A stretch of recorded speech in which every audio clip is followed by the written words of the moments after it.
Hello everybody, it's Wyvern here with another bit of Total War Warhammer 2 Quick Match gameplay. This time around we are on Toothgrass Hill, playing as the vampire accounts against the Greenskins.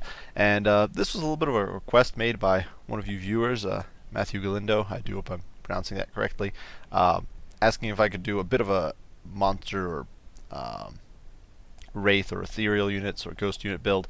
And so I decided to try it out and try to bring at least a few ethereal units. We're not going all in here, but we are going to be trying to bring at least a couple onto the field.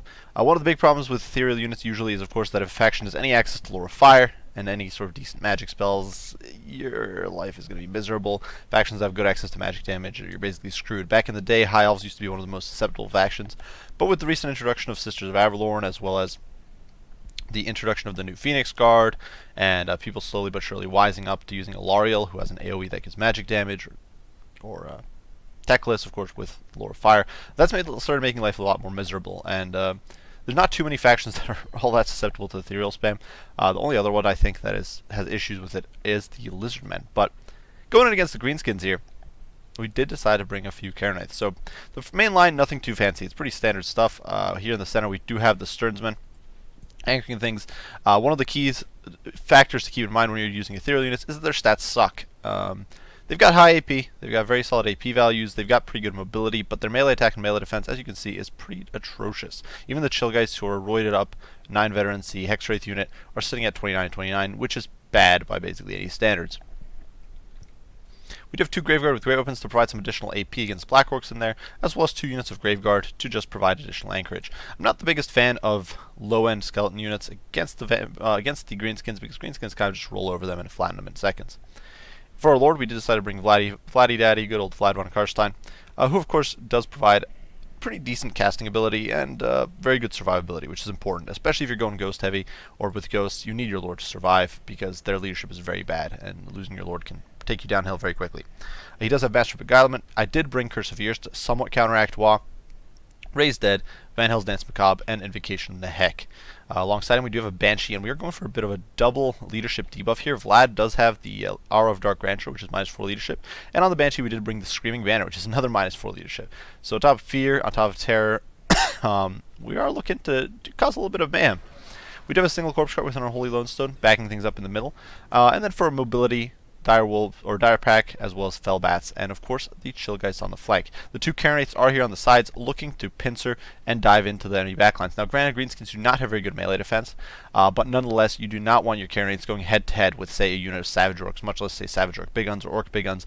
Even Black Orcs will just dumpster these guys very quickly, because the fact that they have 0 armor and terrible melee defense means that basically every hit's going through.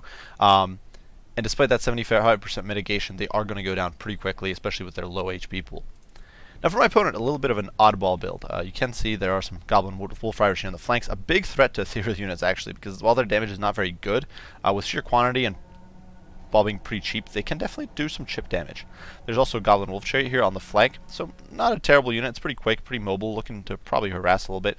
You can see I'm using my Fellbats here to try to sort of zone these Wolf Riders out. I'm not concerned for my Graveguard, really, with their 90 armor and silver shields. They don't really give a darn about Wolf Riders, but I don't want my Karenites, I don't want my Dire Pack, and I don't want my Hexwraiths taking damage from these archers, which is pretty important. Now for my opponent's build, pretty interesting stuff. Definitely a bit of a mixed bag. He decided to bring Skarsnik, who, if we quickly gloss over his composition here, Skarsnik does have the Tricksy Traps, he's got Wa, he's got Skarsnik's Broader, so he's got a magic missile. He's definitely a pretty solid melee combatant. He's got AP, he's got anti-large, he's got poison. He's alongside an Orc Shaman here who does have, here we go, Fists of Gork and Gaze of Mork, so interesting selection. I'm not entirely sure what the point of Gaze of Mork is. I think it's a pretty bad spell, but maybe there's a purpose. I do think that definitely Fists of Gork is great, and I think that if you're going against vampire accounts, always be wary of ethereal. I think the lack of a magic damage spell here, either Brain Bursta or even Edbutt or Foot of Gork, it is a bit of a mistake, but nonetheless we will see how it does as the match progresses. You can see already Skarsnik's Broader going off against my Stearnsmen. For the rest of my opponent's build, a bit of a mixed bag. Warlords boys mixed in with Black Orcs, the Crimson Killers here in the center, an awesome looking regiment of renown, probably the coolest, or maybe one of the coolest in the game. I absolutely adore these guys. 2 Orc Big Guns, And then, yeah, the Warlords with the Farmerson Ring, and that is it for my opponent's build. So things kicking off. You can't see my opponent gap closing on me pretty quickly, and I'm sort of setting my bats off to chase off these Goblin Wolf Rider archers, trying to just keep them away. That's really the main goal there.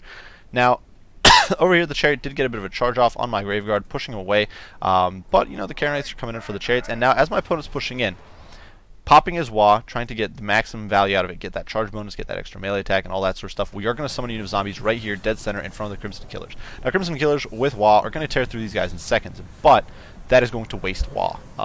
Honestly, probably a bit of a mistake here on my part was the fact that I did not bring any Necromancer, because I could have easily blocked at least another unit of Black Orcs with the zombies if I had done that. But unfortunately, that is what it is. You can see my opponent here just piling through, chasing these Graveyard with great weapons, which means I'm going to be able to pull back and then collapse on his flanks here, pincering this pockets, cutting off these Savage Orcs and the Giant, isolating them from the rest of their troops. Anytime over here on the flank, my opponent also overextending a little bit. You can see I pulled back the Graveyard with great weapons so that then they could get a bit of a counter charge off and avoid fighting the Black Orcs. While they are supposed to be counter to Black Orcs, you don't want the Black Orcs to get a full-blooded charge in on them while they've got Wall active, because they will just destroy Graveguard with great weapons, and your advantage there is lost. Now, coming in from the back line, you can see the Chill guys charging in. Of course, they do cause Fear and Terror. Not very good against Black Orcs, but well, their AP is amazing against Black Orcs, but the Fear and Terror is useless because they're immune to psychology. But, you know, they can still do some hurt, and they definitely will be. In the meantime, these Orc Big Guns here, hit by Fists of Gork, are going to be doing immense damage to the Karen rates, and we're going to see them getting absolutely pulverized. Same with the poor Chill guys, though. You can see here, Curse of Years going down, debuffing these guys' stats quite a bit, making them a lot less effective. And, you know, the Black Orcs down to 10 melee attack, the Big Guns down to, like, I don't know, well, they're up there thanks to Fists of Gork. But still, you can see they're kind of failing to kill the Crane rates, which is definitely advantageous.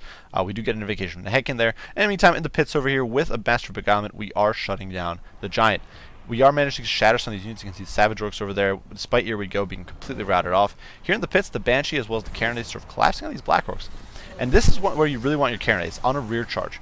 They've got pretty low melee stats, but if they're able to hit, that monster's 44 weapon strength is just going to be cleaving through these Black Orcs. And of course, the Black Orcs themselves, despite having very high weapon strength, are not going to be hitting that hard in turn. Just a couple, like a dozen damage a hit, basically. So really nothing too fancy. You can see the Black Orcs here buckling on roughly half their over half their models, actually, and about a third of their HP. So definitely some potent stuff, and you can see the Karen just hacking and slashing their way through them. They didn't get too many kills there, but you know they've done quite a bit of damage. And the Black Orcs are now in full retreat with the Banshee in tow as well. Looking all over the map, you can see over here, the Dire Pack does get on top of the Orc Shaman, breaking my opponent's spellcasting. Definitely a little bit of a mistake on my opponent's part, allowing the Orc Shaman to get caught out. And you can see the Orc Big Guns, you're trying to save him, but way too little, too late. In the meantime, the Corpse Guard with Unholy Lodestone here, providing an AoE +5 melee attack and melee defense, which is huge for units like the Chill guys, who otherwise really don't have the best of stats. Here in the pits, in the meantime, the Graveguard is stalling out these Black Orcs, and you can see I'm pivoting the Karen rates away from the Big Guns, trying to avoid that fight. Generally, high DPS units, like Orc Big Guns, are not the units you want to be fighting. Orc Big Guns do a lot of raw damage, more efficiently, actually, I think, than Black Orcs, especially now that they've got some chevrons on them. They're going to be doing probably about as much, if not more damage than the Karen or the Black Orcs overall. So a bit of a problem. Unfortunately, you can see my Graveguard there sitting around doing nothing, so the Karen are taking a big beating at the moment. Nonetheless, the Chill guy's able to swing around. You can see the Giant here just getting whittled down over time.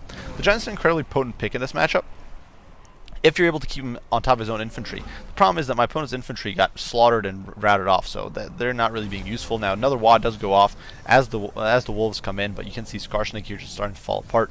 The Crimson Killers are really the only big damaging unit left intact. The Black Orcs, they're getting massacred. And back here, the Warlords boys are getting swept up by the Karen rates. Now, the Warlords boys are immune to psychology, but on the charge Karen rates do have 18 charge bonus. They're going to hit these guys like trucks, and those little goblins really don't stand a chance. They're just going to get torn to shreds by those wraiths, and really some pretty terrifying stuff here. As in their pall of darkness, they just hack and slash their way through the gobos before then being able to push in from the back. Meantime, Chill guys bouncing target to target, doing a lot of damage. 24 models left on them, but sitting at 60 kills. So they've been doing a lot of work against pretty valuable targets. And my opponent there is using Scarsnake Spotter, but unfortunately using it on the Graveguard, which is not too that important of a target. The target that really needs to be going is the Karen rates. But you can see another unit coming in from behind on these Black Orcs, and that is going to be absolutely brutal. The Black Orcs, of course, down to 19 models now, are going to rout. The melee defense is pretty atrocious, and the Karen rates hit like trucks once again, that 44 weapon strength. And if we look, I'm not entirely sure how much of that is AP. If we look, it's 38 AP, which is really crazy. That's one of the highest AP percentages in the game, I'm pretty sure. So they're just getting completely destroyed. And finally, my opponent's army does shatter to army losses, giving us a Pyrrhic victory. Now, if there's a matchup that's good for ethereal units, Greenskins is one of them. The only other matchup I think is as good, or perhaps even better, is the matchup against Lizardmen, because Lizardmen have no access to magic damage. The problem with Lizardmen is that all of their units are very high DPS, and the Karen Wraith's innate advantages against armor are not all that good against Saurus Warriors. You'll find that Karen Wraiths actually lose to Saurus Warriors pretty badly in a 1v1. And you're not really going to be able to do reliable damage to some of the bigger dinosaur monsters with your Karen Wraiths, Hex Wraiths, that sort of stuff. It's not like the Green Knight, who can kind of just tank everything. And doesn't take losses really, and has perfect leadership. With their fairly low leadership and their low melee stats, the Karen Wraiths and the Hex Wraiths definitely start to struggle. But you can see here against the Greenskins, they definitely managed to carry their weight. Fortunately, this one unit that got bogged down fighting head-on with the Orc Big Guns, definitely showing the weakness there, not really able to pull it off. Now, Banshee, which I didn't focus on too much, was helping quite a lot at jabbing Skarsnik to death, and kind of focusing out those annoying single targets and doing damage to Black Orcs over time. Another small lesson from that, Vlad, of course, didn't get too many kills, and that was largely because he spent most of the game dueling Giant. One of the things I do want to mention here, though, is that probably one of the more important parts here, besides the use of the Wraiths, is also using zombie summons and that sort of stuff to disrupt your opponent's Waaagh. My opponent, had he got his full-blooded Waaagh and his full charge in, he would have been able to get the Crimson Killers in there immediately, just absolutely massacre my Graveguard, probably buckle the front line, buckle the Sternsmen with that full-blooded charge, and things would have gone south very quickly. Instead, we managed to sort of suck his troops in, the Savage Orcs overextending way too far alongside the Warlords boys, getting massacred by Graveguard, and collapsing Karen Wraiths from all sides. My opponent wasn't getting the full value out of his Waaagh. Even his frontmost units were not getting in there fast enough, and so he probably lost a good 10 seconds on his Waaagh without any contact made except for those zombies.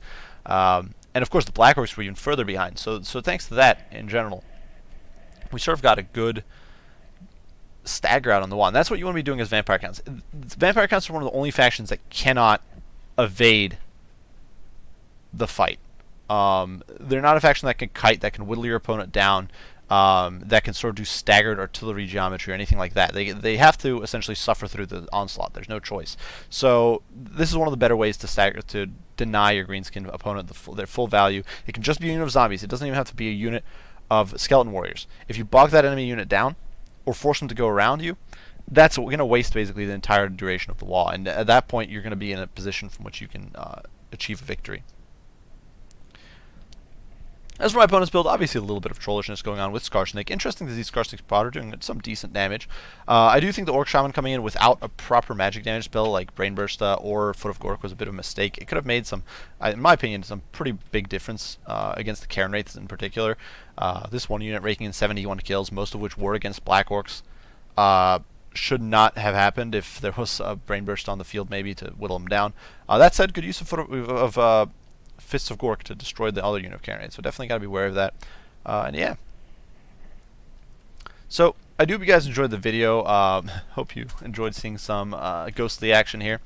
If you have any comments, any criticism, any questions, be sure to ask them down in the comment section, and I will respond as soon as I can.